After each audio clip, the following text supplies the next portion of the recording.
하나님 말씀을 보겠습니다. 마태복음 16장입니다. 13절부터 20절. 마태복음 16장 13절부터 20절. 제가 봉독해 드리겠습니다. 마태복음 16장 13절부터 20절입니다. 예수께서 빌립보 가이사랴 지방에 이르러 제자들에게 물어 이르시되 사람들이 인자를 누구라 하느냐 이르되 더러는 세례 요한 더러는 엘리야 어떤 이는 예레미야나 선지자 중에 하나이다. 이르시되 너희는 나를 누구라 하느냐? 시몬 베드로가 대답하여 이르되 주는 그리스도시요 살아계신 하나님의 아들이시니이다. 예수께서 대답하여 이르시되 바요나 시몬아 내가 복이 있도다. 이를 내게 알게 하니는 혈육이 아니요 하늘에 계신 내 아버지시니라. 또 내가 내게 이르노니 너는 베드로라. 내가 이 반석 위에 내 교회를 세우리니 음부의 권세가 이기지 못하리라. 내가 천국 열쇠를 내게 주리니 내가 땅에서 무엇이든지 매면 하늘에서도 매일 것이요 내가 땅에서 무엇이든지 풀면 하늘에서도 풀리리라 하시고 이에 제자들에게 경고하사 자기가 그리스도인 것을 아무에게도 이르지 말라 하시니라. 아멘. 살아계신 하나님 감사합니다. 이 시간 하나님의 말씀을 전하고 듣습니다. 성령께서 역사하셔서 우리를 향한 하나님의 뜻을 잘 깨달아 알게 도우시고 또 하나님이 성경에서 알려주시는 대로 잘 믿고 따르게 도우소서. 이것이 바른 신앙생활이고 바른 신앙생활을 할 때에 하나님의 영광이 드러나며 많은 사람들이 유익을 얻으며 또 우리도 복을 받을 줄을 믿사오니 성령께서 이 시간 온전히 주장하여 주옵소서. 예수 그리스도의 이름으로 기도드렸습니다. 아멘. 예, 오늘은 주보에 기록된 대로 교회의 머리이신 예수님이 교회에 주신 치리권에 대해서 특별히 권징에 대해서 권징권에 대해서 말씀을 드리는 시간을 갖겠습니다.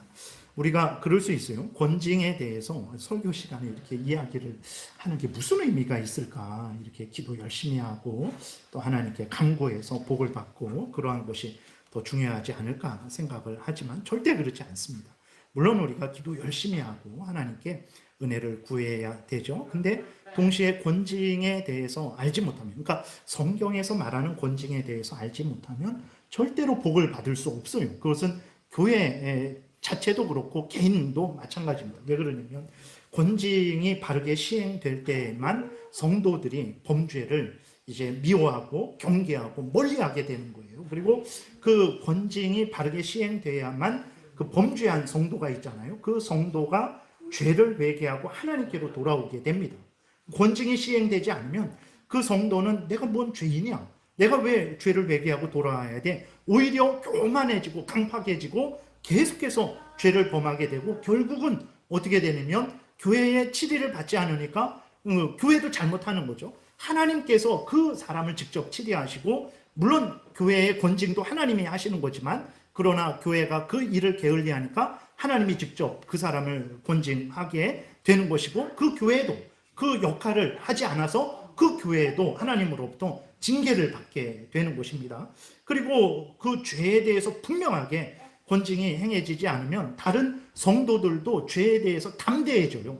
저 사람도 죄 짓는데 저 사람도 이런저런 죄를 짓는데 나는 겨우 요 정도 죄를 짓는데 내가 왜 이렇게 책망을 받아야 되고 내가 왜 죄책감을 가져야 돼? 이런 생각을 한단 말입니다. 그래서 권징이 시행되지 않으면 범죄한 사람도 복을 받지 못해요. 회개하고 돌이키지 못하고 성도들도 죄로 오염되고 부패되고 교회가 거룩한 곳이 아니라 범죄의 소굴이 됩니다. 그래서 하나님의 영광을 드러내지 못하고 하나님의 영광을 가리게 되는 거죠. 그래서 결국은 이제 교회 생활을, 신앙 생활을 온전히 할 수 없게 되는 거예요. 그래서 다시 한번 성경이 말하는 권징에 대해서 우리가 분명하게 알아야 되겠습니다. 그리고 우리가 의외로 예상하는 것 이상으로 권징에 대해서 아주 분명하게 성경이 말하고 있는데 우리들은 그런 것들을 다 막 이렇게 건너뛰고 하나님이 뭐 복을 주실 것이다. 아멘. 뭐 하나님이 뭐 잘되게 해주실 것이다. 이렇게 다른 이렇게 하나님이 말씀하는 것들을 모든 말씀을 다 하나님의 말씀으로 받아야 되는데 내 마음에 부딪히는 말씀만 내 거구나. 내 마음에 부딪히는 말씀만 내 거구나. 이런 식으로 신앙생활을 하게 되면 이런 식으로 성경을 읽게 되면 완전히 기우뚱한 완전히 이렇게 잘못된 그러한 신앙생활을 하게 되는 것이죠. 그래서 오늘은 이렇게 교회에 있어서도 권징이 중요하고 개인에게 있어서도 권징이 중요합니다. 하나님이 성경을 통해서 알려주셨기 때문에 그래요. 그래서 성경이 말하는 그 권징을 살펴보므로 우리도 바른 신앙생활을 하고 교회도 교회로서의 역할을 충실히 해 나가야 되겠습니다. 국민이 잘못을 하면 공권력을 가진 권세자나 기관이 형벌을 해요. 이렇게 국민을 형벌할 수 있는 것은 그 권세자나 기관이 자체 스스로 처음부터 그 권세를 힘을 가진 게 아닙니다. 아니면 또 국민들이 자기의 그 권한을 그 공권력을 가진 어떤 기관이나 사람에게 위임했기 때문이 아니에요. 그렇지 않습니다. 그러면 어떻게 예를 들어서 대통령이 전쟁을 할 수 있는 권한도 있고 뭐 이렇게 사형을 선고할 수 있는 권한도 이렇게 물론 판사가 그렇게 하지만 집행하는 권한도 있고 그것을 뭐 특별히 범죄한 자를 사면하는 권한도 있잖아요. 그리고 경찰이나 검찰 그런 데서는 우리를 구속한단 말이에요. 잡아다가 수갑을 채우고 감옥에 가둔단 말이에요. 그런 권한을 어떻게 저 대통령이라는 사람이 그 대통령의 직위에 그러한 권한이 같이 있는 것일까? 왜 경찰이나 그 검찰이나 그런 사람들은 그러한 권한을 가질 수 있을까 했을 때 그것은 그들 스스로 그들이 잘났기 때문에 그런 권한이 있는 것도 아니고 스스로 취한 것도 아니고 그 다음에 국민들이 그들에게 우리 그 자기들의 권한을 이렇게 줬기 때문도 아니고 물론 우리 눈으로 보면 그런 거죠. 그래서 투표를 해서 그 사람을 세워서 그 사람에게 모든 권한을 위임을 하는 거잖아요. 근데 인간적으로 보면 그렇지만 그러나 그 이면에는 더 근본적으로는 하나님께서 그러한 자들에게 그러한 질서를 세우시고 그 다음에 그 질서에 권한을 주셨기 때문에 그런 권한이 있는 거예요. 그래서 대통령이 대통령으로서의 권한이 있는 거, 경찰이 경찰로서의 권한이 있는 것은 하나님이 주셨기 때문에 그런 거예요. 왜 주셨냐? 그런 권한을 가지고 그러니까 국가의 국민이 어떤 범죄를 했을 때 그 범죄한 것에 대해서 적절하게 형벌을 내려서 그 범죄를 제거하고 또 어떤 사람이 올바른 그 선한 일을 했을 때 그 선한 사람에게 상을 줘서 그 선을 이제 장려하고 그렇게 권선징악의 그 일을 하게 하시려고 하나님께서 그 권세자들을 세우시고 그들에게 칼의 권세, 다시 말해서 공권력을 주신 거예요. 이것은 몇 번 말씀을 드렸죠. 로마서 13장에 보게 되면 이렇게 기록되어 있습니다. 각 사람은 위에 있는 권세들에게 복종하라. 권세는 하나님으로부터 나지 않음이 없나니 모든 권세는 다 하나님께서 정하신 바라. 그러니까 대통령이 대통령으로서의 권한을 갖고 경찰이 경찰로서의 권한을 갖고 뭐 판사가 판사로서의 권한을 갖고 직장에서 뭐 상사가 상사로서의 권한을 갖고 군대에서 뭐 그 부하가 있고 상사가 있을 때 그 권한이 있고 가정에서도 부모는 부모로서의 권한이 있는 것은 왜 그러냐? 하나님이 그러한 질서를 세우시고 그들에게 권한을 주셨기 때문에 그래요. 그래서 가정에서도 보세요. 가정에서도 자녀가 이제 고등학교 졸업하고 뭐 청년이 되면요. 덩치도 부모보다 더 크고 배운 것도 옛날에 배운 부모보다 지금 많은 것을 배운 자녀들이 더 똑똑합니다. 그런데도 불구하고 그렇다고 자녀가 부모를 무시하고 뭐 부모를 지배합니까? 그러지 못해요. 부모의 한마디에 자녀가 두려워하고 이렇게 그 부모의 명령에 떨죠. 왜 그렇습니까? 부모가 뭐가 잘났습니까? 자녀가 힘도 세고 배운 것도 많은데 왜 그보다 못한 부모에게 복종을 합니까? 그것은 하나님이 세우신 질서 때문에 그런 거예요. 대통령 옆에 있는 경호원을 보세요. 대통령이랑 1대1로 싸우면 대통령은 한 번에 그냥 이렇게 쓰러지게 될 거예요. 근데도 경호원이 그렇게 못해요. 그 대통령이 무슨 뭐 얼마나 이렇게 날 때부터 대단하고 능력 있는 사람이 아닌데도 그렇게 못한단 말이에요. 그것은 바로 하나님께서 그 지위에 그 지위에 있는 사람에게 권한을 주시기 때문에 그래요. 권세를 주시기 때문에 그 사람에게서 권세가 있는 거예요. 그러니까 그 권세에 복종을 하는 거죠. 오늘 1절에서도 13장 1절에서도 분명히 모든 권세, 가정에서 직장에서 뭐 국가에서 아무튼 모든 그러한 권세는 다 하나님이 정하신 바다라고 분명하게 말씀을 하고 있어요. 그래서 오늘날에 자꾸 뭐 그러한 지위, 권한 다 없애버려야 된다. 뭐 모두가 다 평등한 세상이 되어야 된다.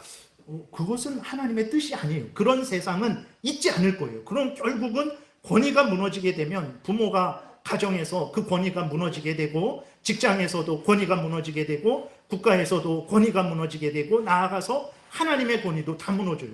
권위가 없는 모두가 평등한 세상에서 살면 모두가 편안할 것 같습니까? 거기는 진짜 아비규환이 됩니다. 그건 지옥이 돼요. 질서가 없고 권위가 없는, 모두가 다 권위로서 자기 마음대로 행하게 되는 그곳은 지옥을 경험하게 될 거예요. 그래서 우리들은 물론 권세를 가진 사람에게 무조건 복종하고, 잘못된 것에도 복종하고, 권세를 가졌으니까 무조건 지배하는, 그것은 전혀 잘못된 거예요. 그것은 잘못된 것입니다. 잘못된 것은 분명하게 말하되 합법적인 권세에 대해서는, 그 질서에 대해서는 복종하고 순종하는 그리스도인이 돼야 돼요. 왜 그러냐면 그것이 하나님의 뜻이기 때문에 그렇습니다. 그래서 2절부터 7절까지 읽어드리겠는데, 그것이 하나님의 뜻이기 때문에 그 대통령에게 우리가 대들면 형벌을 받죠. 그 뭐 대통령의 명예훼손, 공권력을 방해했다 그래서 형벌을 받습니다. 그것 때문에 순종하는 것이 아니라 하나님이 세우신 질서라는 것을 깨달아 알고 그 질서 때문에 순종해라, 이 말을 하고 있어요. 양심 때문에 순종하라는 게 그런 의미예요. 그러므로 권세를 거스르는 자는 하나님의 명을 거스름이니 거스르는 자들은 심판을 자취하리라. 다스리는 자들은 선한 일에 대하여 두려움이 되지 않고 악한 일에 대하여 되나니 내가 권세를 두려워하지 아니하려느냐? 선을 행하라. 그리하면 그에게 칭찬을 받으리라. 그는 하나님의 사역자가 되어 내게 선을 베푸는 자니라. 그러나 내가 악을 행하거든 두려워하라. 그가 공연히 칼을 가지지 아니하였으니 곧 하나님의 사역자가 되어 악을 행하는 자에게 진노하심을 따라 보응하는 자니라. 그러므로 복종하지 아니할 수 없으니 진노 때문에 할 것이 아니라 양심을 따라 할 것이라. 너희가 조세를 바치는 것도 이로 말미암음이라. 그들이 하나님의 일꾼이 되어 바로 이 일에 항상 힘쓰느니라. 모든 자에게 줄 것을 주되 조세를 받을 자에게 조세를 바치고 관세를 받을 자에게 관세를 바치고 두려워할 자를 두려워하며 존경할 자를 존경하라. 그러니까 하나님이 세상에서는 국민이 범죄했을 때 어떻게 합니까? 처벌을 해야 되잖아요. 누가 처벌합니까? 내 마음대로 아무나 힘센 사람이 처벌합니까? 그러지 않아요. 하나님께서는 그 질서를, 공권력을 하나님께서 통치자를 세우시고 그에게 공권력을 주셔서 그로 하여금 국민이 잘못했을 때에 거기에 대해서 형벌을, 적절한 조치를 취하라고 하나님이 그렇게 정하신 거예요. 이게 하나님의 뜻입니다. 그러면 교회의 사람이, 교회에 속한, 우리 예를 들어서 제일장로교회에 속한 누가 그 범죄를 했어요. 근데 여기에서 말하는 것은 이제 교회법에 관련된 범죄입니다. 교회에, 제일장로교회에 속한 우리들이 예를 들어서 뭐 남을 때리고 폭행하고 교통사고 일으키고 그 다음에 뭐 무엇을 훔치고 그러면 국가의 법을 받는 거예요. 여기에서 말하는 건 이제 교회의 법에 대해서, 예를 들어서 뭐 예배를 방해한다든지 이단 교리를 갖고 와서 막 전파한다든지 아니면 그 사명을 받아놓고도 그 임무를 충실히 하지 않는다든지 여러 가지, 그리고 뭐 서로 성도들끼리 분쟁을 하고 모함을 한다든지 뭐 그러한 교회법에 관련된 것을 말하는 거예요. 그래서 교회법에 관련된 죄를 졌을 때에는 어떻게 해야 되겠습니까? 그러면 대통령이 교회에 와갖고, 경찰이 교회에 와갖고 성도들에 대해서 그 교회법에 관련된 죄를 진 성도들에 대해서 그 이렇게 형벌을 해야 되겠습니까? 그럴 수는 없어요. 왜 그렇게 못하냐? 이렇게 교회도 나라에 속한 게 아니냐? 그러지 않습니다. 물론 국민으로서는 속해 있지만, 그러나 그것은 착각하는 거예요. 하나님께서는 국가에 속한 자들, 그 우리들도 속해 있잖아요. 그러니까 우리들은 교회에도 속해 있고 국가에도 속해 있는 거예요. 하나님은 국가에 속한 자들을 다스리게 하시려고 국가, 정부를, 통치자를 세워서 그들에게 공권력을 주셨어요. 그래서 그들로 하여금 국민들이 잘못했을 때 거기에 대한 적절한 조치를 취하게 하셨어요. 그리고 하나님은 국가만 세운 게 아니고 교회도 세웠어요. 그러니까 오늘날에 우리나라 대한민국 같은 경우에는 이제 그 국가 먼저 믿지 않는 나라였다가 복음이 전해져서 교회가 생겼잖아요. 그러니까 어떤 생각이 강하냐면 교회가 국가가 먼저 있고 국가 밑에 교회가 있는 것으로 생각을 해요. 그래서 코로나 때 국가 정부가 얼마나 교회를 좌지우지했습니까? 예배 드려라, 드리지 말라, 설교할 때 마스크를 써라, 마스크를 써라, 벗어라. 그 다음에 저 뒤에 공용 성경책을 두지 말라. 기도할 때에 이렇게 통성으로 기도하지 말고 조용히 기도해라. 그건 있을 수 없는 거예요. 그건 아주 그거는 보편 상식에도 아주 잘못된 거예요. 그러니까 왜 그러냐? 근데 그리스도인들도 그런 생각을 가지니까 믿지 않는 사람들은 더더욱 그런 생각을 가지죠. 그러니까 국가가 먼저 있었고 그 다음에 교회가 들어왔으니까 국가 밑에 교회가 있는 것으로 생각을 하고 국가가 막 이렇게 모든 걸 지배하죠. 그렇지 않습니다. 이런 생각은 전체주의 국가, 다시 말해서 공산주의나 그러한 독재 국가나 그런 데에서만 가진 생각이에요. 그래서 역사적으로 그거는 보편적으로 그러한 서양 세계에서는 보편적으로 그들은 어떻게 생각을 하냐면 교회는 교회의 영역이 있고 국가는 국가의 영역이 있고 교회는 교회의 영역이 있다라고 생각을 합니다. 왜 그러냐? 그는 성경에서 그렇게 말하기 때문에 그래요.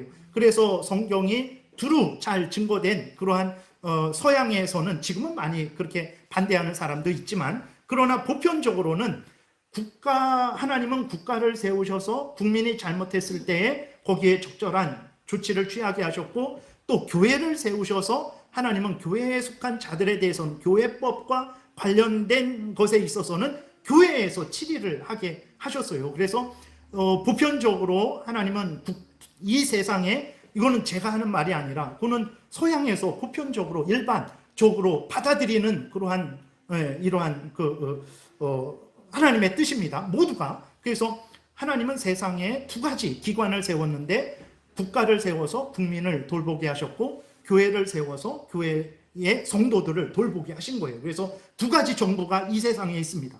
국가, 그 다음에 교회. 근데 우리는 항상 교회를 이렇게 국가 밑에 있는 어떤 단체 같이 그렇게 생각을 하는데 절대로 그러지 않습니다. 그래서 우리나라 불신자들의 일반 상식적으로도 우리나라 역사를 보세요. 왕은 왕이고 불교라든지 어떤 유교라든지 그런 것들은 각각의 영역이 있었어요. 근데 자꾸 이렇게 권세를 잡은 사람들이 모든 것을 이렇게 지배하려고 했던 그런 잘못이 있었던 거죠. 그래서 정리하면 왜 교회에 속한 사람들이 교회법에 관련돼서 그 죄를 졌을 때 그 대통령이 힘이 있잖아요. 근데 그 힘이 경찰이 왜 교회의 성도들을 처벌할 수 없냐? 그건 하나님의 뜻이 아니기 때문이다 라고 이제 말씀을 드리는 거예요. 하나님은 국가를 세워서 국민을 돌보게 하시고 교회를 세워서 성도를 돌보게 하셨죠. 그게 어디 있냐 그랬을 때 오늘 본문이 이것을 말하고 있는 거예요. 근데 우리들은 이 본문을 보면서 이러한 하나님의 뜻을 잘 생각하지 않고 그냥 넘어가니까 그런 것을 전혀 알지 못하는 거죠. 오늘 본문에 보게 되면 하나님께서 교회의 권세, 열쇠를 주셨는데 그 열쇠는 교회를 치리하는 권한이거든요. 그래서 그 권한을 교회에 주셔서 그 교회의 성도들에 대해서는 교회가 치리하도록 하셨어요. 그것을 오늘 본문에서 이야기하고 있습니다. 그래서 이 부분에 관한 부분만 말씀을 드릴게요. 그래서 이제 예수님이 제자들에게 사람들이 나를 누구라 하느냐 그랬는데 아직도 예수님이 그렇게 말씀을 하시고 죽은 자를 살리시고 병든 자를 고치시고 하나님의 말씀을 전하시고 귀신들을 내어 쫓으시셨는데도 불구하고 예수님이 하나님이 보내주신 구원자다. 구약에서 그렇게 약속한 메시아 구원자다라는 것을 몰랐어요. 그래서 예레미야인가 엘리야인가 선지자 중에 하나인가 이렇게만 생각을 한 거죠. 그러니까 예수님이 제자들에게 다시 물었어요. 너희는 나를 누구라 하느냐 그랬더니 16절에 보게 되니까 베드로가 말을 하죠. 주는 그리스도시요 살아계신 하나님의 아들입니다. 주 예수 그리스도는 주입니다. 온 천지 만물의 창조주시고 주관하시는 주가 되시는 그 분이고 그리스도란 메시아라는 건데 직분을 받았다라는 거예요. 무슨 직분을 받았냐? 선지자, 제사장, 왕의 직분을 받았다라는 거예요. 다시 말해서 예수 그리스도가 우리의 구원자인데 참 선지자, 참 제사장, 참 왕으로서 우리의 구원자라는 거예요. 하나님이 세우신 구원자, 그게 그리스도 메시아라는 거예요. 그 다음에 하나님의 아들, 그렇죠. 예수 그리스도는 성자 하나님이 인간이 되신 것이죠. 그렇기 때문에 그분은 하나님의 아들이십니다. 그렇게 베드로가 고백을 했어요. 그렇게 되니까 예수 그리스도께서 칭찬하시고 그것은 하나님의 은혜로 그렇게 고백하는 것이다 칭찬을 하시고, 이제 뭐라고 말씀하시면 18절에 보게 되니까 예수 그리스도께서 이렇게 말씀을 하세요. 또 내가 내게 이르노니 너는 베드로라. 내가 이 반석 위에 내 교회를 세우리니 음부의 권세가 이기지 못하리라. 그러니까 예수 그리스도께서 너는 베드로라, 내가 이 반석 위에 교회를 세우겠다 이렇게 말씀을 하시는데, 베드로에게, 그러니까 로마 카톨릭은 이것을 반석, 그러니까 반석도 베드로 반석이고 반석도 반석이에요. 근데 로마 카톨릭은 이것을 어떻게 하냐면 베드로 위에 교회를 세우겠다라는 거예요. 이렇게 해석을 해요. 그래서 베드로를 계승한 교황이 교회의 기둥이고 중심이다 이렇게 말을 하는 거예요.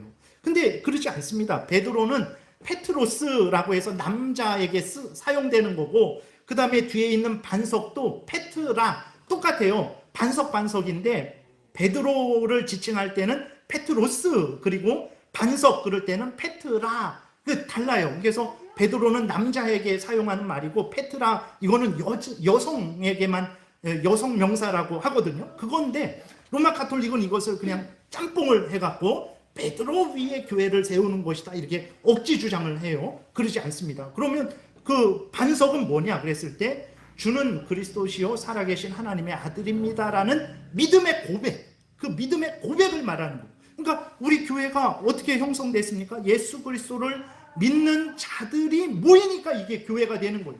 여기서 부처를 믿는 자들이 모이면 교회가 됩니까? 그럼 교회가 안 되는 거예요. 예수 그리스도를 믿는 자들, 예수 그리스도는 주는 그리스도시요 살아계신 하나님의 아들입니다라고 믿는 그 사람들이 모여서 교회가 되는 거예요. 그 믿음을 가진 그곳이 교회다. 그곳이 교회가 세워지는 것이다. 이렇게. 그래서 그 반석은 믿음의 고백을 말하고 또 예수 그리스도를 말합니다. 교회의 그 기반은, 근본은 믿음의 고백, 믿는 사람들, 누구를 믿습니까? 예수 그리스도를 믿는 거죠. 그렇기 때문에 그 반석은 믿음의 고백, 그리고 예수 그리스도다라고 여러분들이 여기시면 되는 거예요. 그리고 19절에 보게 되면 교회를 이렇게 예수님이 세운 거예요. 사람들이 세운 거 아닙니다. 우리들이 한번 교회 세워볼까? 아닙니다. 방식은 그런 방식으로 되어지지만 하나님께서 교회를 이 땅에 있도록 그렇게 하셨기 때문에 교회가 있는 것입니다. 그 다음에 19절에 보게 되면 그래서 예수 그리스도께서 또 말씀을 하시는데, 내가 천국 열쇠를 내게 주리니 내가 땅에서 무엇이든지 매면 하늘에서도 매일 것이요 내가 땅에서 무엇이든지 풀면 하늘에서도 풀리리라. 그러니까 열쇠를 주시는데 그 열쇠는 어떤 열쇠냐? 매고 푸는 열쇠예요.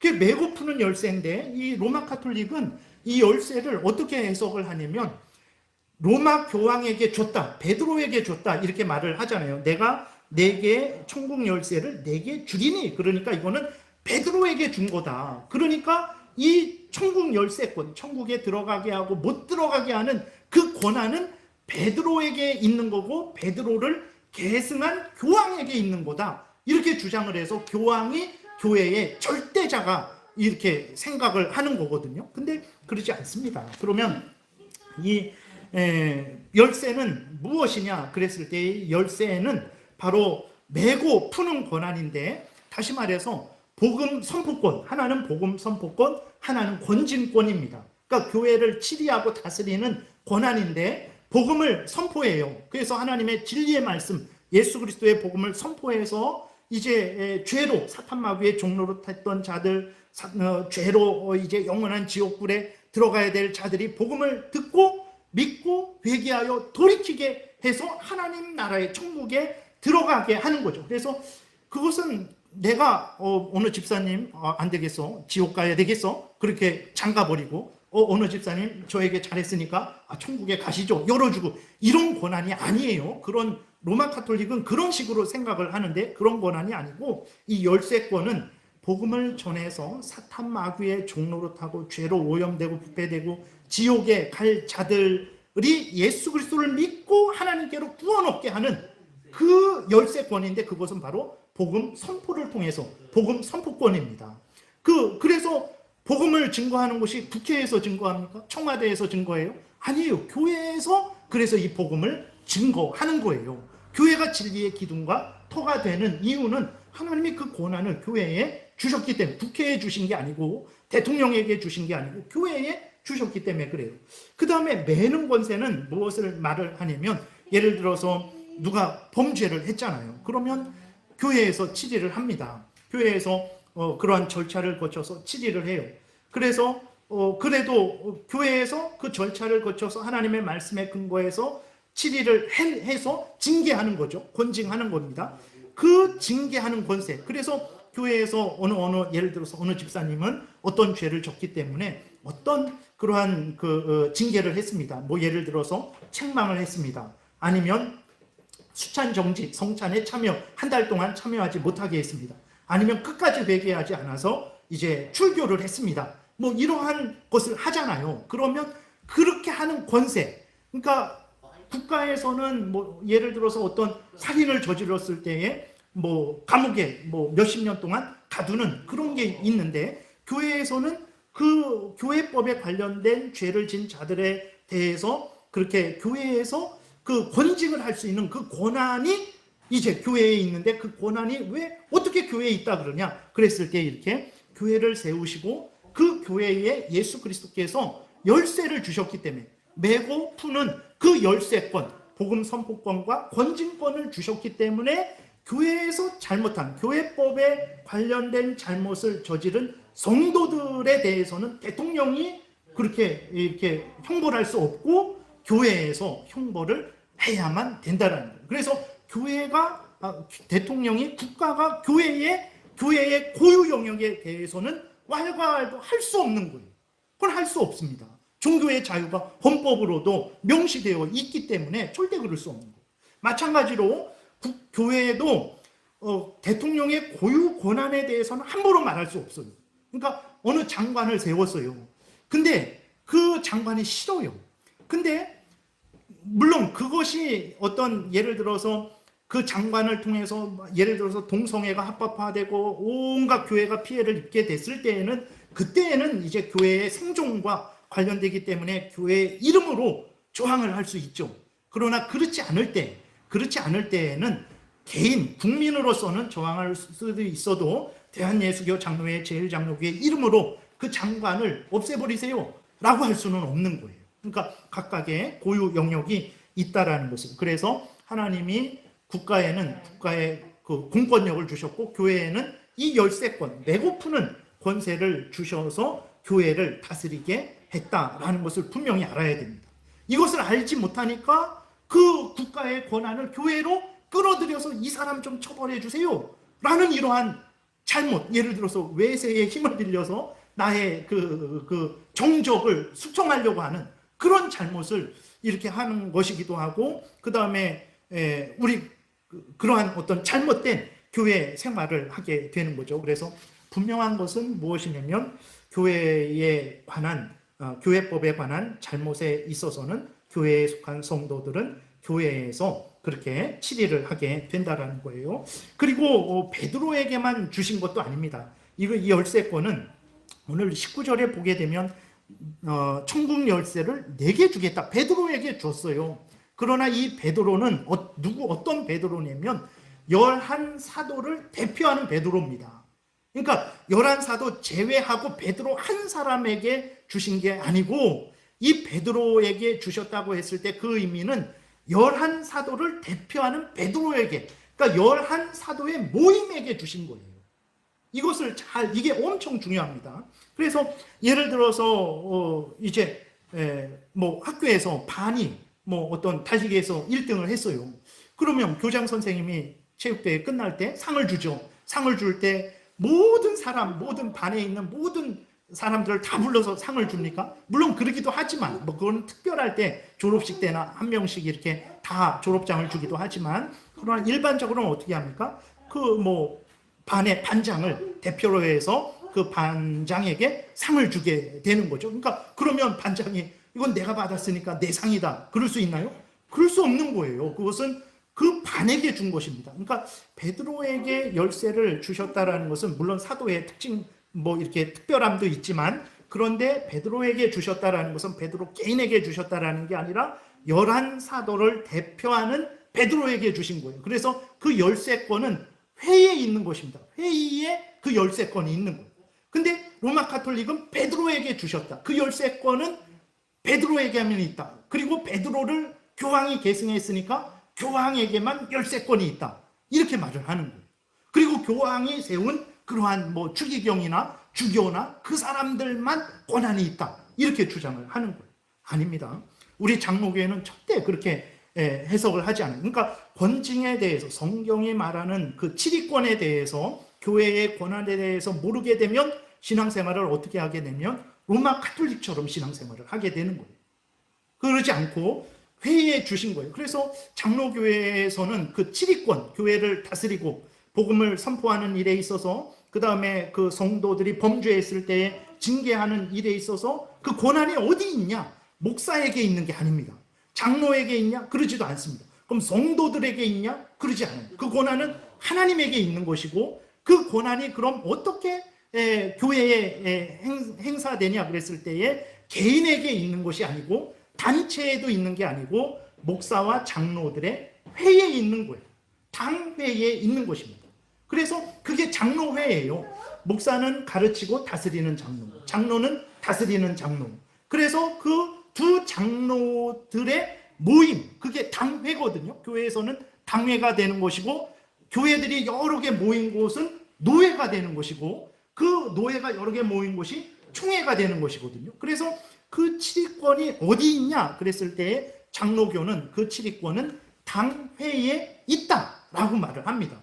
그래서 모든 그러한 권한은 당회를 통해서 이루어지는 거예요. 그래서 당회가 치리회입니다. 노회가 치리회고 총회가 치리회가 되는 거예요. 그래서 다른 장로교회는 당회를 중시하고 노회를 중시하고 총회를 중시합니다.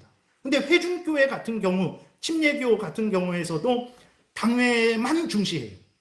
그리고 회중교회, 침례교회 그런 데서는 개교회만 중시합니다.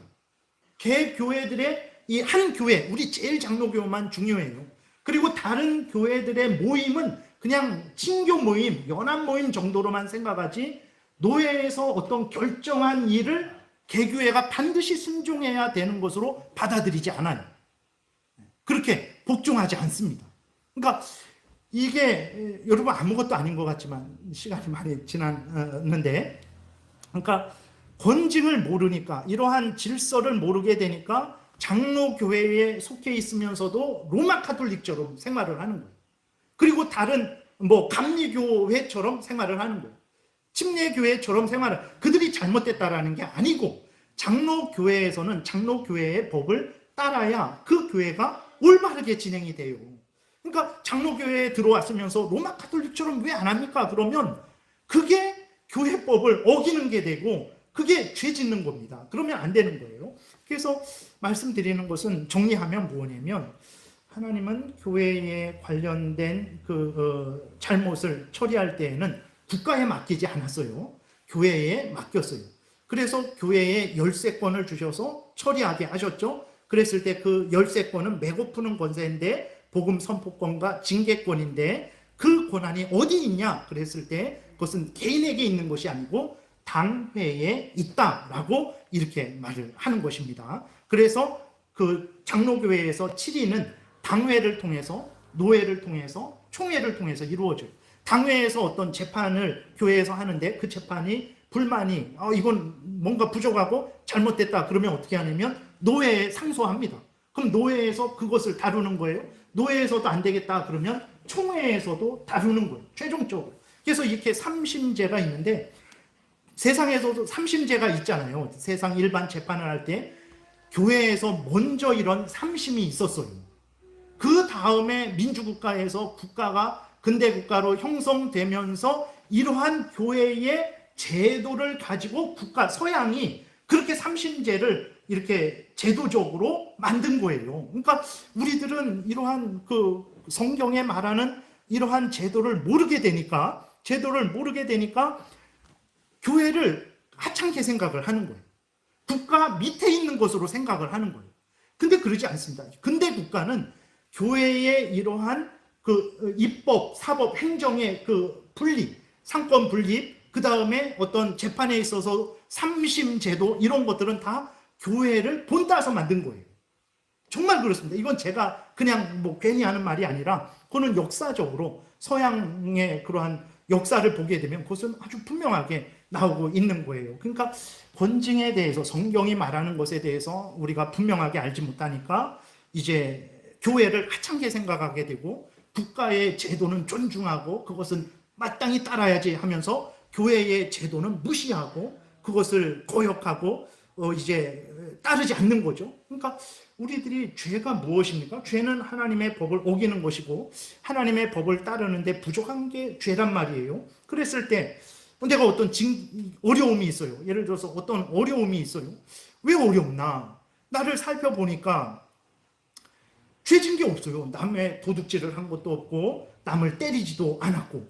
근데 왜 이렇게 내가 어려움을 당하고 있을까? 그러니까 자기는 회개할 게 없다라고 생각을 하죠. 근데 알고 보니까 교회에 하나님이 세우신 교회, 그 교회의 질서, 교회의 제도에 대해서는 온통 무시하는 거예요. 교회에 세우신 질서에 대해서 순종하지도 않고 그 권위에 대해서 존중하지도 않고 온통 조롱하고 멸시하고 그것을 거역하고 자기 마음대로 신앙생활 하는 거. 그게 죄입니다. 그게 남의 물건을 훔친 것이나 그렇게 하는 것이나 죄를 짓는 거예요. 그러니까 우리들은 권징이 뭐가 필요한가? 이렇게 복잡하고 설교 시간에 그런 얘기를 해야 되는가라고 생각을 하지만 안 하니까 교회가 죄로 오염되고 되는 것이고 부패되게 되는 것이고 내가 신앙생활을 하지만 그 질서를 모르게 되니까 질서를 어기게 되는 것이고 내가 죄 짓는 신앙생활을 하게 되는 것이라는 것을 우리가 기억을 해야 됩니다. 정리하면 이제 하나님께서 국가에 권한을 주셔서 국민을 다스리게 하셨고 교회에 권한을 주셔서 교회를 다스리게 하셨다라는 것을, 그렇기 때문에 교회법에 관련된 그러한 죄에 대한 그 치리는 교회에서 행하는 것이지 절대로 국가. 그래서 몇 년 전에 그렇게, 이게 왜 중요하냐면 몇 년 전에 이렇게 어떤 그 누구를 특정한 정부를 뭐라고 하는 거 아닙니다. 지금 정부도 잘못하는 거, 교회 잘못하는 거 많고 또 뭐 이렇게 그 전 정부도 그렇죠. 근데 그 전 정부 초기에 무슨 일이 있었냐면 그 사랑의 교회의 그 목사에 대해서 노회에서 그 사랑의 교회 목사를 이렇게 임명한 것에 대해서 그 오종현 목사 그분이죠. 거기에 대해서 그 재판에서 어떻게 했냐면 사랑의 교회 오종현 목사가 된 것은 불법이다 이렇게 판단을 했어요. 판결을 했어요. 그래서 그때 저도 막 이렇게 인터넷으로 막 이렇게 저기 하고 그랬었는데 거기에 대해서 인식하는 사람 거의 없었어요. 물론 많았지만 근데 그렇게 많이 없었어요. 특별히 거기 왜 그랬냐면, 그러니까 말씀드린 대로 그것은 교회의 고유 권한이에요. 교회에서 집사를 세웠는데 대통령이 아니 왜 그 집사를 세워요? 그 집사 이렇게 취소하세요. 그럴 수 있습니까? 그건 아니에요. 교회법의 근거에서 교회의 집사를 세우는 것은 교회 고유 권한입니다. 근데 노예법의 근거에서 목사를 세운 것에 대해서 그 목사 잘못 세웠다라고 말을 하면, 아니 도대체 교회법의 근거에서 물론 뭐 잘못된 것도 있고 그러겠죠. 완전 하겠습니까? 그러나 어쨌든 그렇게 판결이 돼서 목사로 세워졌는데 법원이 거기에 대해서 간섭을 하는 거예요. 그것이 당연하다라고 생각을 하는 거예요. 근데 이러한 권징의 질서를 모르게 되니까, 성경이 하나님이 성경을 통해서 알려주는 국가와 교회의 질서를 모르게 되니까 그리스도인들도 아니 법원이 판단했는데 당신 목사 그만둬 라는 그러한 잘못을 하게 되는 거예요. 내가 도둑질은 하지 않았지만 그건 더 근본적이죠. 그러니까 그거는 5계명과 관련된 질서와 관련된 죄죠. 그렇게 되니까 5계명은 그 5번째부터 10번째 인간 간의 관계에 있어서 제일 되는 법입니다. 제일 우선되는 그러한 법인데 도둑질도 나쁜 법이지만 그러한 질서를 깨트리는 그러한 죄를 진 거예요. 근데 나는 내가 왜 이렇게 어려움을 당하는지 모르는 거예요. 그러한 죄를 져서 하나님께서 그 죄 때문에 징계를 주시는데 어떤 식으로만 생각을 하면 나는 도둑질 안 했고 살인하지 않았고 뭐 그런 것만 생각을 하는 거예요. 이쪽에서는 죄 짓고 있으면서 그러면서 나는 무죄하다 이렇게 생각을 하는 거죠. 회개할 거 없는데 매주 참회기도 드려야 되는데 내가 회개할 게 뭐가 있지? 이런 생각을 하게 되는 거예요. 그러니까 이게 권징이 얼마나 이런 교회 질서가 얼마나 중요한지를 우리가 알아야 되는 것입니다. 그 다음에 좀 시간이 갔는데 조금만 말씀드리고 빨리 정리하겠습니다. 이게 오전에 말씀드린 거랑 또 맞춰야 되니까. 그래서 교회에 관한 교회법에 관한 것은 교회 자체적으로 하나님이 처리하게 하셨다라는 것을 오늘 본문을 통해서 이 말씀이 이렇게 중요한 거예요. 로마 카톨릭이 형성된 게 이 말씀에 근거한 거예요. 로마 카톨릭이 아직까지 형성되는 게 이 말씀에 근거한 겁니다. 우리는 이 말씀을 우습게 생각하잖아요. 이 말씀이 교회의 그 권한과 그 권세를 우리에게 지금도, 그래서 국가가 간섭할 때에 왜 교회가 통성으로 기도하든 조용히 기도하든 그건 교회가 알아서 할 일인데 마치 국가가 신처럼 모든 것을 가정도 간섭하고 교회도 간섭하고 모든 사적인 영역도 다 간섭을 한다라는 그런 그 행동을 합니까? 그러한 잘못된 전체주의적인 아주 독재적인 생각에 어떻게 맞설 수 있습니까? 이 말씀 갖고 맞서는 거예요. 이 말씀의 의미를 알지 못하면 국가가 그렇게 교회를 간섭할 때에 올바로 저항을 못하죠. 그리고 이 말씀을 알지 못하면 저항을 하더라도 하나님의 그 전체적인 그 질서를 알지 못하니까 그 선을 넘죠. 넌 대통령도 아니고 넌 아무것도 아니고 넌 죽어야 돼. 이런 식으로 선을 넘는단 말이에요. 그러면 안 됩니다. 바울이 그 유대인들에게 붙잡혀갖고 재판을 받을 때 그 대제사장이 있으면서 대제사장이면 올바로 그 재판을 해야 돼요. 주관할 때. 그러면 종교에 관한 법이기 때문에 대제사장이 하는데 바울을 이제 이렇게 처음부터 바울을 정죄합니다. 그렇게 되니까 바울이 뭐라 그러냐면 이 회칠한 무덤아라고 욕을 해요. 그러니까 사람들이 아니 저 사람 대제사장인데 당신이 그렇게 욕을 해? 그러니까 바울이 미안하다. 내 대제사장인지 몰랐다. 이렇게 말을 합니다. 그러니까 아무리 잘못했을지라도 그 사람이 잘못한 건 잘못한 거예요. 그 사람이 그 권위에 있는 것은 부인할 수 없어요. 내가 대통령이 싫어도 그 사람이 대통령이고 그 사람에게는 이 나라를 다스릴 권한이 주어진 거예요. 그것까지 무시하면 안 되는 거예요. 그러니까 이것을 모르니까 정부가 국가가 교회를 핍박할 때 어떻게 하지? 재판이 그렇게 판결이 났으니까 그럼 당신 목사 그만두세요. 이렇게 하든지 아니면 이건 잘못된 것인 줄 알고 저항을 하는데 하나님의 질서를 모르니까 하나님이 국가에 세우신 질서를 무너뜨리게 되는 거죠. 그렇게 되니까 로마서 13장에 말씀하고 있는 대로 하나님이 주신 권세를 거역하는 것은 하나님을 대적하는 것이다라는 그런 책망을 받게 되는 거예요. 그래서 교회의 이러한 질서와 권세의 그 질서에 대해서, 권징에 대해서, 지휘권에 대해서 아는 것이 이렇게 중요한 것입니다. 정말로 중요해요. 그래서 이 말씀에 근거해서 국가랑도 맞설 수 있는 거예요. 이거는 재판으로도 갈 수 있는 것이고. 그래서 우리들이 그 신앙생활이라는 것이 아무것도 아닌 것 같잖아요. 작은 교회에서 적은 인원들 모여서 이렇게 그냥 잠깐 1시간 예배 드리는 것이 아무것도 아닌 것 같지만 절대 그러지 않아요. 이것은 살아계신 하나님이 인정하시는 것이고 하나님께 드려지는 것이고 온 세상을 향해서 우리가 맞설 수 있는 힘과 능력과 그 말씀을 깨달아 아는 복된 시간이라는 것을 우리가 기억을 해야 되는 것입니다. 그 다음에 그 권징에 이렇게 권징을 주신 목적이 있어요. 권징을 주신 목적은 내가 싫은 사람 잘라 버리려고 그렇게 권징을 주신 것이 아니고 첫 번째로는 범죄한 형제를 바로 잡아서 다시 얻기 위해서 권징이 있는 거. 그러니까 어떤 사람이 죄를 졌어요. 그러니까 죄를 져서 교회에서 치리를 하죠. 그러면 징계를 합니다. 왜 징계를 합니까? 징계를 받고 다시 말해서 매를 맞고 잘못한 것을 깨닫고 회개하고 돌이켜서 새 생명을 얻으라고 징계하는 거예요. 너는 죄 졌으니까 끝이야. 넌 지옥에나 떨어져 라고 징계하는 게 아닙니다. 징계를 통해서 내가 왜 책망을 듣지? 내가 왜 하나님의 은혜를 누리는 성찬에 참여를 못하지? 내가 왜 교회에 이렇게 나와서 예배드리지 못하고 출교를 당했지?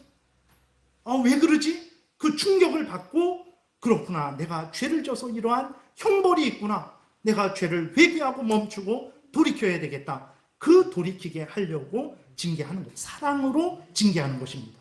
회복을 시키기 위한 징계죠. 자녀들이 잘못했을 때 회초리를 대요.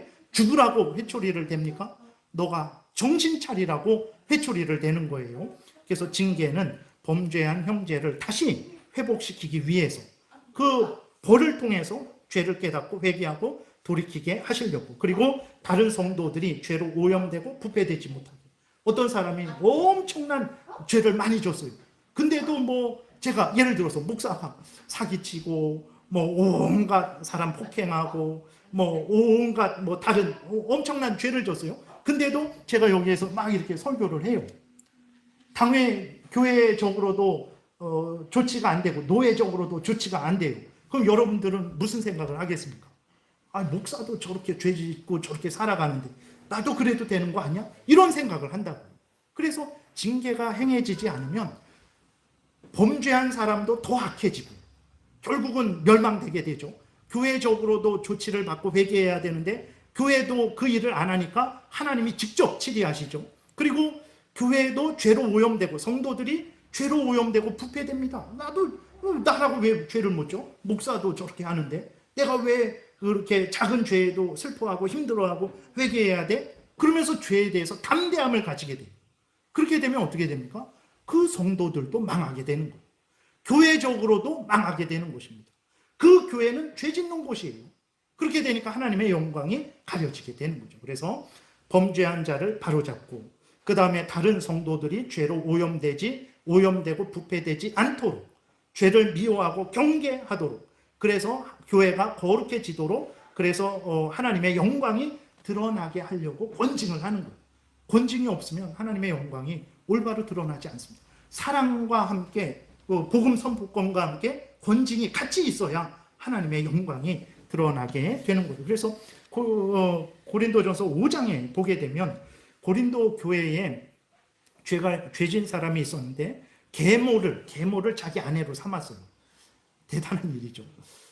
근데 르우벤도 그 죄를 진 거예요. 그래서 장자의 명분을 빼앗겼습니다. 계모를 자기 아내로 삼았어요. 근데 고린도 교회가 그냥 내비뒀어요. 그렇게 되니까 계모로 자기 아내를 삼은 사람이 아주 당당하게 그렇게 교회에서 막 활보해요. 그렇게 되니까 다른 사람이 봤을 때 교회가 다른 성도들도 저런 정도의 죄는 벌받지 않나 보다 이런 생각을 해요. 나는 다른 사람이랑 간음하는 거지. 나는 부모 계모를 내 아내로 삼은 게 아니고 난 다른 사람을 이렇게 간음한 거니까 괜찮지 이런 생각을 하는 거예요. 그렇게 되니까 교회가 오염되고 부패되죠. 하나님의 영광이 가리워지게 됩니다. 그래서 바울이 엄히 책망합니다. 아주 고린도전서 5장에 보면 바울이 심히 노해서 책망을 하게 돼요. 그러니까 고린도 교회가 그 바울의 책망을 받고 자기들을 돌아보고 자기들의 어떤 나태했던 올바로 행치 못했던 죄를 회개하고 그 범죄한 사람을 책망을 해요. 그래서 결과가 어떻게 되냐면 범죄한 사람도 회개합니다.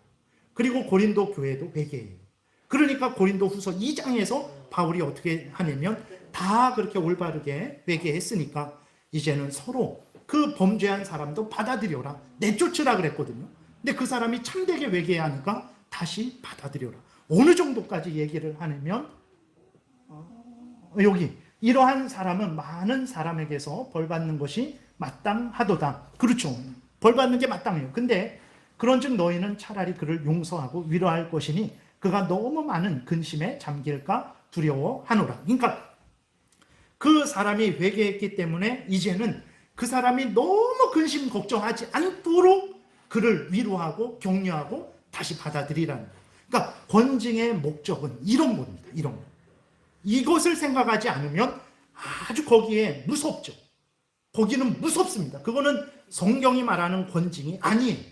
그래서 반드시 권징의 목적, 범죄한 사람을 바로잡고 다시 회복시키기 위해서, 성도들이 죄로 오염되고 부패되지 않게 하기 위해서, 하나님의 영광이 가리워지지 않기 위해서라는 이 목적, 사랑으로 그렇게 해야 되는 것이고, 그 다음에 조금만 더 하겠습니다.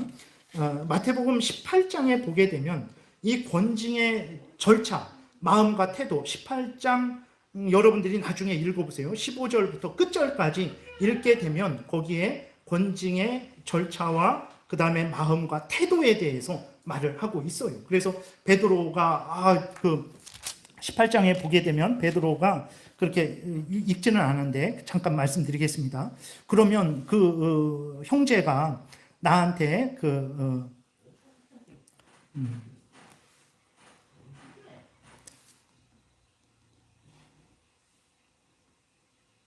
그러니까 21절에 보게 되면 베드로가 나한테 형제가 죄를 범하면 몇 번이나 용서해 줘야 되겠습니까? 그랬을 때 7번까지 하면 되겠습니까? 그랬을 때 7번뿐 아니라 7번을 70번까지, 그러니까 다시 말해서 얼마나 사랑으로 그 범죄한 형제일지라도 사랑으로 대해야 되는지를 알려주고 있는 거예요. 그래서 마태복음 18장 15절에 보게 되면 권징의 절차와 목적과 태도가 다 기록되어 있어요. 15절에 보게 되면 내 형제가 죄를 범하거든 가서 너와 그 사람과만 상대하여 권고하라. 만일 들으면 내가 내 형제를 얻을 것이요. 어떤 상도가 그러한 범죄하는 걸 봤잖아요. 그러면 그것이 공개적으로 범죄했을 때에는 처음부터 공개적으로 조치가 돼야 됩니다. 근데 은밀하게 개인적인 사적인 범죄라면 그것을 아직은 드러내면 안 돼요. 그것을 안 사람이, 아니면 자기가 그렇게 못하면 목사에게 이야기를 하죠. 목사는 철저하게 그 절차를 지켜야 됩니다. 그래서 그 사적인 일이 드러나지 않도록, 그 다음에 그래서 목사가 가든지 아니면 그 사람이 가든지 해서 회개하라고 권해요. 그래도 안 하면 그때는 어떻게 합니까? 두세 사람, 약간 좀 더 증가된 거죠. 두세 사람이 이제 아직은 교회 공적인 그러한, 물론 이 모든 게 다 공적이지만 드러나게 되는 건 아니에요. 그 두세 사람이 가서 그 사람에게 또 죄를 회개하고 돌이키라 그래요. 그러지 않을 때는 어떻게 합니까? 그 다음엔 객관적으로 공적으로 드러내놓고 교회적으로 이제 그 징계를 하는 거예요. 그래서 15절부터 17절 보니까 내 형제가 죄를 범하거든 가서 너와 그 사람과만 상대하여 권고하라. 만일 들으면 내가 내 형제를 얻을 것이요, 만일 듣지 않거든 한두 사람을 데리고 가서 두세 증인의 입으로 말마다 확증하게 하라. 만일 그들의 말도 듣지 않거든 교회의 말하고 교회의 말도 듣지 않거든 이방인과 세리와 같이 여기라. 이렇게 어떤 그 성경이 보게 되면 권징을 어떻게 해야 되나, 성경을 잘 보면요, 그 권징의 마음, 권징의 목적, 권징의 태도, 권징의 방식, 이런 것들이 다 기록되어 있어요. 원칙도 원칙이 기록되어 있어서 세세한 것들은 성경에 근거해서 세세한 것들을 행할 수 있는 거예요. 근데 우리는 성경을 볼 때에 그냥 내 마음에 25장 1절 내 마음에 부딪혀서 하나님의 말씀이다, 나에게 주시는 마태복음은 끝났고 마가복음 지나고 누가복음 지나고 요한복음에도 없네, 내 마음에 부딪히는 것만 하나님의 말씀으로 받아서는 안 됩니다. 성경 전체를 하나님의 말씀으로 받아야 되는 거예요. 그래서 그렇게 하고, 그래서 나중에 18장 15절 이후로 읽어보세요. 끝절까지가 형제들에 대해서 권징을 할 때라도 어떤 마음과 태도로 해야 되는지. 그래서 교회에서 형제를 미워한다, 시기하고 질투하고 모함하고 그런다, 그것은요 정말 큰 죄입니다. 요한일서 3장에서 미워하는 게 살인이다 그랬는데 처음부터 살인하고자 하는 사람 없어요. 자꾸 저 사람이 나한테 욕하니까 싫어져요. 또 욕을 해요. 화가 나요. 또 욕을 해요. 한번 싸우고 싶어요. 근데 또 욕을 해요. 이제 죽여버려야 되겠다. 그러니까 그 시작은 언제 되냐면 미움에서 시작되는 거예요. 그래서 요한일서 3장에서도 형제를 미워하는 것은 살인이다 라고 하는 거거든요. 그래서 말씀을 마치겠습니다. 그래서 이 권징에 대해서 모르니까 교회의 권위를 모르는 거예요. 그냥 국가 밑에 있는 것으로만 생각을 하는 거예요. 그 하나님이 주신 은혜와 권세를 모르고 스스로 종노릇 하는 거죠. 또 반대로 자기가 왕인 것처럼 교회가 로마 카톨릭처럼 국가를 지배하려는 잘못을 또 저지르게 되는 거죠. 국가의 역할, 교회의 역할이 있습니다. 서로 존중하며 사무 협조의 관계를 가져야 되는 것이고, 권징이 신실하게 시행되지 않으니까 교회가 이제 하나님의 말씀 중심으로 되지 않는 거죠. 범죄한 자가 교회에서 활보하게 되니까 그 교회가 이제 다른 성도들도 범죄에 대해서 대담하게 되고 교회가 교회 같지 않게 되는 거죠. 순결하지 않게 되는 거예요. 그러니 그렇게 되는 것이고, 또 교회도 징계를 못 해요. 왜 그러냐면 번제하면 다른 교회 떠날까 봐. 근데 그거는 그 성도를 살리는 게 아니죠. 권징을 해서 회개를 하게 하는 게 그 성도를 살리는 거죠. 그리고 성도들도 권징을 받으면 교회가 여기만 있냐 하고 떠나버려요. 근데 알아야 될 것은 제일장로교회에서 권징을 받았잖아요. 그리고 그 제일장로교회에서 그 권징이 해벌이 안 되잖아요. 그러니까 기분 나빠서 다른 교회, 공덕교회로 갔어요. 그러면 그 권징은 계속 남아있는 거예요. 그 교회에서 매였으면 그 교회에서 풀어줘야 됩니다. 그래야 되는 거예요. 그래서 우리는 눈에 안 보이니까 그렇게 해도 된다라고 생각하는데 절대 그렇지 않습니다. 그래서 그 18장에서도 보게 되면 여기 넘겨보세요. 그 다음에 없나요? 여기 보면 이렇게 진실로 너희에게 이르노니 무엇이든지 너희가 땅에서 매면 하늘에서도 매일 것이요 무엇이든지 땅에서 풀면 하늘에서도 풀리리라. 진실로 다시 너희에게 이르노니 너희 중에 두 사람이 땅에서 합심하여 무엇이든지 구하면, 그랬을 때 이것을 우리는 기도로만 생각을 해요. 두세 사람이 기도하면 은혜 주신다. 물론 그런 의미도 있어요. 그런데 이 두세 사람이 모여서 합심으로 무엇이든지 구하면, 다시 말해서 그 교회에서의 어떤 권징의 절차, 그 교회가 작은 교회든 큰 교회든 하나님의 법에 따라서 하나님의 말씀에 따라서 이루어진 것이라면 하나님께서, 하늘에 계신 하나님께서도 그것을 인정한다라는 그런 의미가 1차적입니다. 물론 두세 사람이 모여서 기도하는 거 하나님이 은혜 주십니다. 마땅해요. 그렇게 해석해도 됩니다. 그러나 더 근본적인 것은 내가 다시 너희에게 이루는 18절에서 말한 것, 19절에서 다시 말씀해 주시는 거예요. 두세 사람이 그렇게 당회에서, 노회에서, 총회에서 한 그것 하나님이 하늘에서도 인정해 주신다. 이것을 말하고 있는 거예요. 그러니까 교회라는 곳이 얼마나 소중하고 대단하고 하나님의 은혜의 역사가 있는 것인지를 우리가 분명하게 깨달아 알아야 되겠습니다. 기도드리겠습니다. 살아계신 하나님 아버지, 감사합니다. 우리들은 성경을 통해서 알려주시는 이 풍성한 은혜를 잘 깨달아 알지 못하고 내 필요한 대로, 내가 좋아하는 대로, 원하는 대로 하나님 생활을 할 때가 많은데, 하나님 은혜를 주셔서 하나님이 성경에서 알려주신 것들에 대해서 자세히 알아서 내 마음대로 신앙생활, 사회생활 하지 말고 성경에서 알려주는 대로 신앙생활, 사회생활 하게 도우소서. 예수님 이름으로 기도드렸습니다. 아멘.